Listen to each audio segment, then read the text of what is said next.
আসসালামু আলাইকুম। আজকে আমরা রাইবোজোম সম্পর্কে জানবো। আশা করি সবাই ভালো আছো।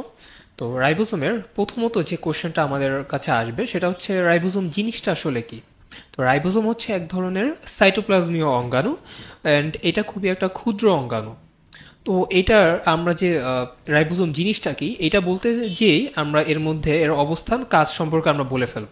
তো প্রথমত আমরা বললাম এটা হচ্ছে এক ধরনের সাইটোপ্লাজমীয় অঙ্গাণু, ক্ষুদ্র একটা অঙ্গাণু। এটা অনেকটা দেখতে অনেকে বলে বৃত্তাকার, কেউ বলে একটু উপবৃত্তাকার। তো শেপটা অনেকটা এরকম থাকে, যেটা সাধারণত দুইটা সাব ইউনিটে বিভক্ত থাকে, একটা বড় সাব ইউনিট থাকে আর একটা ছোট সাব ইউনিট থাকে। এবং এটা থাকবে আসলে কোথায়, এই যে ক্ষুদ্র যে দানার মতো অংশ বা এই যে ক্ষুদ্র যে অঙ্গাণুটা, এটা আসলে থাকবে এন্ডোপ্লাজমিক রেটিকুলামের গায়ে। এন্ডোপ্লাজমিক রেটিকুলামের গায়ে রাইবোজোম থাকার ফলেই সেটাকে আমরা অমসৃণ এন্ডোপ্লাজমিক রেটিকুলাম বলে থাকি। আচ্ছা, এরপর হচ্ছে তাহলে রাইবোজোমের কি অবস্থানটা ক্লিয়ার হলো, এবার হচ্ছে রাইবোজোমের আসলে কাজটা কি। রাইবোজোমের কাজ হচ্ছে প্রোটিন সংশ্লেষণ করা বা প্রোটিন তৈরি করা। তাহলে রাইবোজোমই হচ্ছে যে প্রোটিন তৈরি হবে। তাহলে আমাদের অ্যাভারেজ আমাদের মোটামুটি একটা ধারণা পেলাম আসলে রাইবোজোম জিনিসটা কি বা এটা কাজ কাজটা আসলে কি।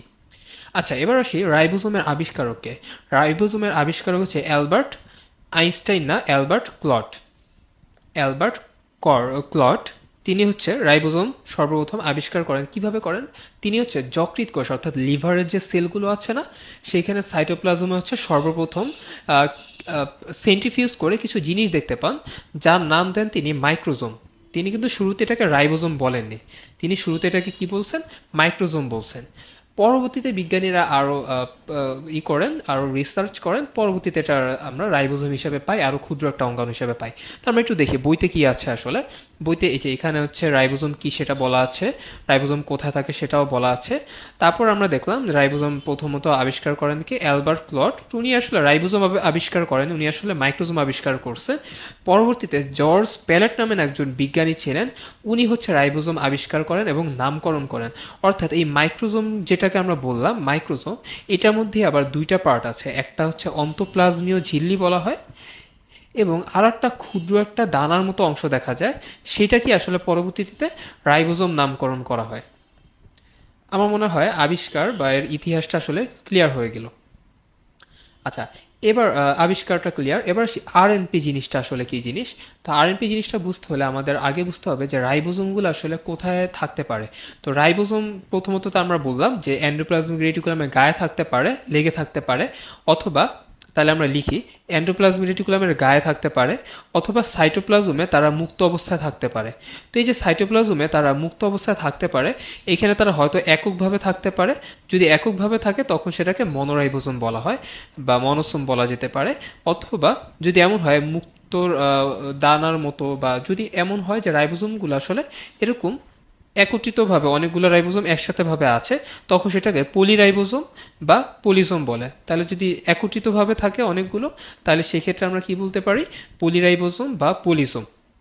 এবং আরও কিছু ব্যাপার আছে যে শুধুমাত্র সাইটোপ্লাজম ছাড়াও এটা যদি সাইটোপ্লাজমে থাকে তখন এটার আরও একটা নাম বলা যায় রাইবোজোমের, সেটা নাম হচ্ছে সাইটো রাইবোজোম বা সাইটো রাইবোজোম। হ্যাঁ, সাইটো রাইবোজোম বলা যেতে পারে। তো যদি এটা আর কোথায় কোথায় থাকতে পারে, পরবর্তীতে দেখা গেল রাইবোজোমের মতো বা রাইবোজোমের মতো ক্ষুদ্র এই যে যে অঙ্গাণুটা, এটা মাইটোকন্ড্রিয়াতে থাকতে পারে, মাইটোকন্ড্রিয়াতে থাকতে পারে, তারপর হচ্ছে প্লাস্টিডে থাকতে পারে, এমনকি নিউক্লিয়াসও থাকতে পারে। তো এই যে তিনটাতে থাকতে পারে। এবং এই যে মাইটোকন্ড্রিয়া, প্লাস্টিড বা নিউক্লিয়াসে যে রাইবোজোমের মতো ক্ষুদ্র অঙ্গাণু থাকতে পারে, তাদেরকে রাইবো নিউক্লিয় প্রোটিন বলা হয়। এইটার নামই হচ্ছে আরএনপি, এটাকে শর্ট ফর্মে বলা হয় আরএনপি বা রাইবো নিউক্লিয় প্রোটিন। তাহলে এই যে কিছু টার্মগুলো ছিল, এই টার্মগুলো আসলে এর মধ্যে ক্লিয়ার হয়ে গেল। এবার আমরা শিখবো হচ্ছে গঠন আর কাজটা আমরা একটু বিস্তারিতভাবে শিখবো। তাহলে আমাদের বেসিক থিমটা আই থিঙ্ক ক্লিয়ার। এবার আমরা রাইবোজোমের গঠনটা একটু দেখব। তো রাইবোজোমের গঠন দেখার আগে একটু লোকেশনটা দেখে নেই। এই যে আমরা বলেছিলাম এন্ডোপ্লাজমিক রেটিকুলাম, এই এন্ডোপ্লাজমিক রেটিকুলামের গায়ে ক্ষুদ্র ক্ষুদ্র দানার ন্যায় অংশ আছে, এগুলো হচ্ছে আমাদের রাইবোজোম। আচ্ছা, এবার আসি এর গঠনে। তো গঠনের ক্ষেত্রে প্রথমতই আমরা যেটা বলবো যে রাইবোজোমে দুইটা সাব ইউনিট থাকে, একটা হচ্ছে স্মল সাব ইউনিট অ্যান্ড আর একটা হচ্ছে কি লার্জ সাব ইউনিট। তো একটু লিখে দেখাই। আদি কোষের ক্ষেত্রে এবং প্রকৃত কোষের ক্ষেত্রে সাব ইউনিটের মধ্যে পার্থক্য দেখা যায়। এবং রাইবোজোমের যে টাইপ আছে বা প্রকারভেদ সেইখানেও পার্থক্য দেখা যায়। আদি কোষের ক্ষেত্রে রাইবোজোমের প্রকারটা হচ্ছে 70S রাইবোজোম, এবং এর যে সাব ইউনিটটা হয় সেটা হচ্ছে একটা 50S, অর্থাৎ যেটা লার্জ সাব ইউনিট, আর স্মল সাব ইউনিটটা হয় 30S। আর প্রকৃত কোষের ক্ষেত্রে সাধারণত রাইবোজোমটা হয় 80S, এবং এর মধ্যে লার্জ সাব ইউনিটরা হয় 60S এবং স্মল সাব ইউনিটটা হয় 40S। তো আমরা কিন্তু ওইভাবে ভাববো না যে 50+30 যোগ করলে 80 হওয়ার কথা, অ্যান্ড 60+40 যোগ করলে 100S হওয়ার কথা। এই ব্যাপারটা এরকম না।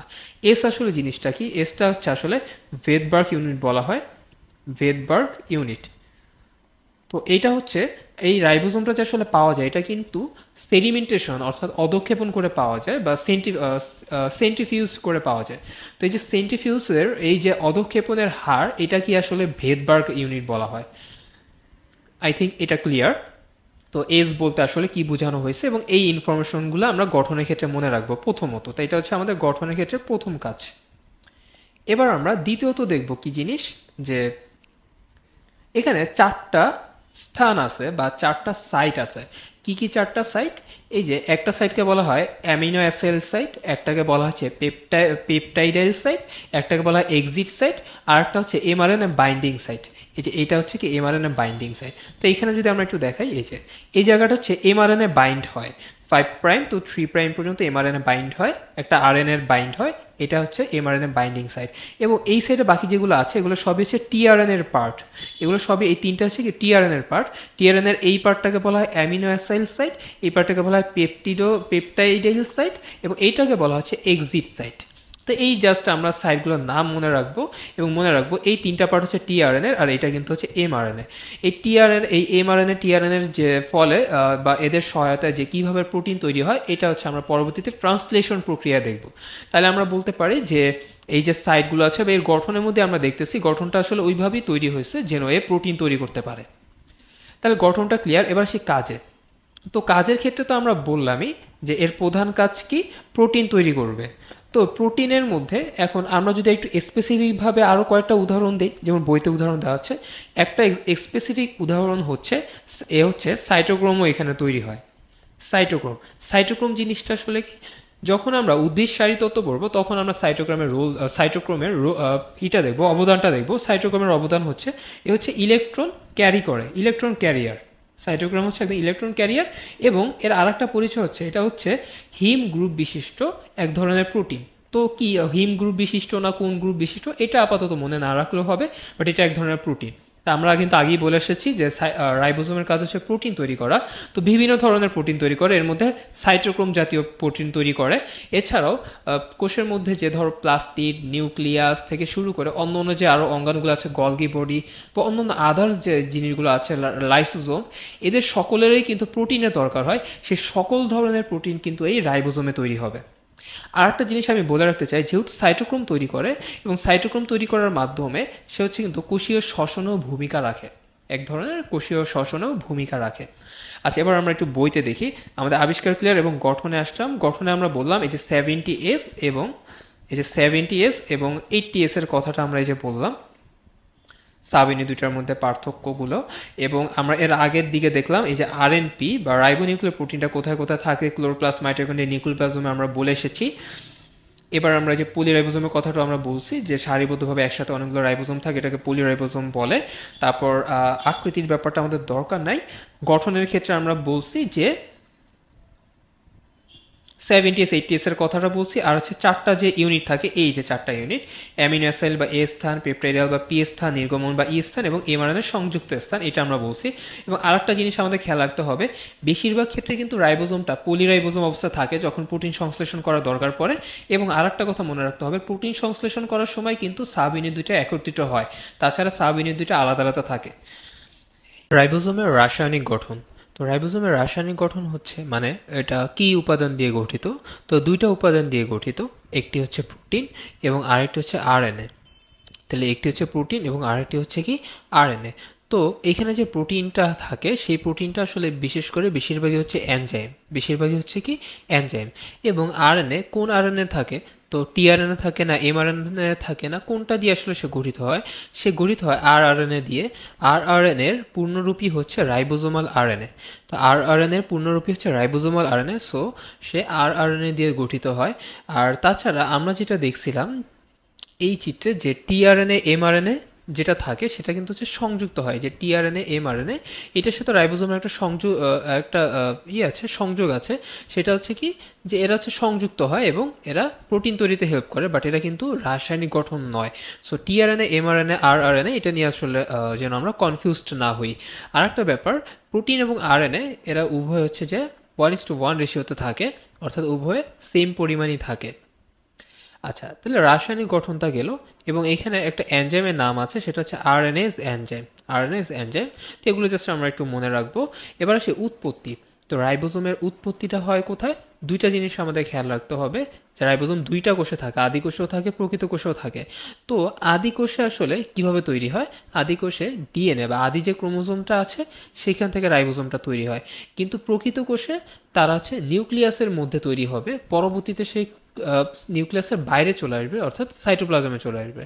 তাহলে এই লাইনগুলো আমরা পড়ে ফেলবো। এবার আমরা রাইবোজোমের কাজে আসি। আমরা পূর্বেই বলে এসেছি যে রাইবোজোমের প্রধান কাজ হচ্ছে প্রোটিন সংশ্লেষ করা বা তৈরি করা। এই জন্য কিন্তু একে প্রোটিন ফ্যাক্টরি বলা হয়। তো এই প্রোটিন বলতে বিভিন্ন ধরনের কোষের মধ্যে যে বিভিন্ন এনজাইম আছে বা বিভিন্ন ধরনের যে প্রোটিন ঘটিত যে কাজগুলো আছে, সেই প্রোটিনগুলোও কিন্তু হচ্ছে যা এই রাইবোজোমই তৈরি করে থাকে। এবং এনজাইম থেকে শুরু করে যা যা দরকার ব্যবহার্য যে প্রোটিনগুলো আছে, এই যে একদম স্পেসিফিক ভাবে বলে ব্যবহার্য প্রোটিন, সেটা কাদের মধ্যে? এন্ডোপ্লাজম রেটিকুলাম হতে পারে, গলগি বডি হতে পারে, লাইসোজোম হতে পারে। যে কারো সবার কাজের ক্ষেত্রে কিন্তু এনজাইম বা প্রোটিনের দরকার। তো এই সকল ধরনের প্রোটিনগুলো আসলে কিন্তু রাইবোজোমই তৈরি করে থাকে, রাইবোজোমের মধ্যেই তৈরি হয়। আচ্ছা, এবং আর একটা জিনিস আমরা বলছিলাম, সেটা হচ্ছে এরা সাইটোক্রোম উৎপন্ন করে। সাইটোক্রোমও কিন্তু এক ধরনের প্রোটিন, আমরা বলে আসছিলাম। তো এই জিনিসগুলো আমরা পড়ে ফেলবো, তাহলে আমাদের রাইবোজোমের জন্য এটুকু এনাফ হবে।